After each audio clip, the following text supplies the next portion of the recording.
Hello there! Ayan, so recently po tayo nanalo ng third place sa Karaoke Idol ng Seafood City. And thank you so much po Seafood City Winnipeg sa opportunity na makapag-perform. Talagang enjoy na enjoy ko yung every time na magpo-perform ako sa mga competition. Ayan. And of course, bilang manalo tayo, nakapanalo tayo ng 500 peso gift card. Actually, 550 yun. And then may 50 pesos pang platter or food platter. So, ano pa namin yan? I-claim pa namin yan. But, the experience is so good. Especially kapag ako na-miss ko talaga yon na mag-perform. So, ito na nga. Ito na nga yung ating haul. So, ito na nga yung ating grocery haul. So, actually, konti lang naman to $126 lang yung inabot niya. So, medyo marami pa akong pwedeng i-grocery doon at bumalik. So, meron tayong Yakult na hindi na nga inabot. Actually, dalawa ito. Tapos ito na lang natira. Kasi, syempre, miss na mga bata. Syempre, paano? Yakult for the win. Ayan. So, magkano ba ang Yakult natin dito? Yakult. So, $5.99. 5.69 ang ating Yakult doon sa Seafood City. Ayan, what else? Bumili din ako ng isang pack na ganito. Ito ay seaweed. So, ang sarap-sarap kasi na to, pang, magpapak lang to, sarap. Tapos, this is $5.99. What else? Ito, bumili tayo ng bean sprouts. How much is the bean sprouts? $2. Ayan, bean sprouts. Kasi namimiss ko din to, sarap kasi ng toge. Tapos, we have mushroom beach brown, $2.99. Ayan, pang mag-hot pot kasi kami. So, ayan, kaya bumili ko niyan. Tapos, what else? We have Indomie o yung mi goreng, syempre pa, Favorite ng mga bata to. Actually, kapag nagluto ako nito, 5 talaga. Pag nagluto kami 5, kasi yun ang nauubos ng mga bata. And then, how much is the Indomie? It's $3.49 ang Indomie.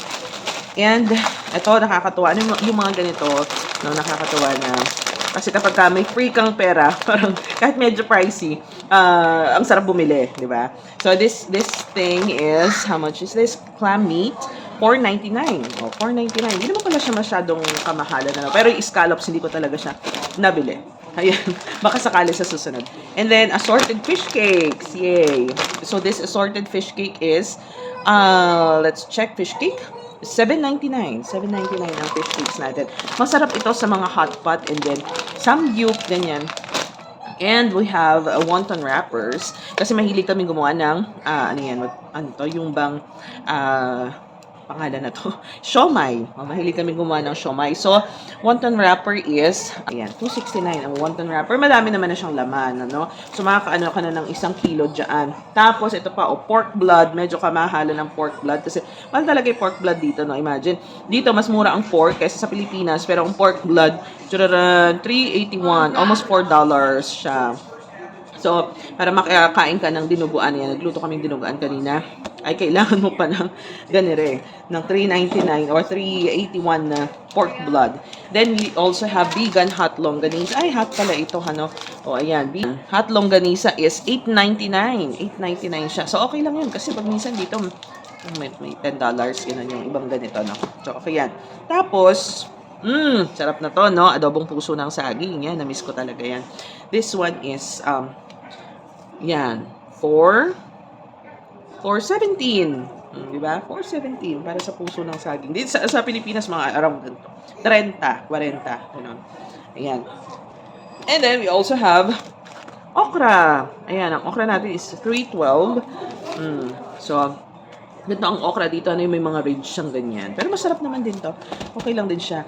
Tapos, what else? Buli tayo ng Sagana hotdog. Ang Sagana hotdog dito is, it's $13.99.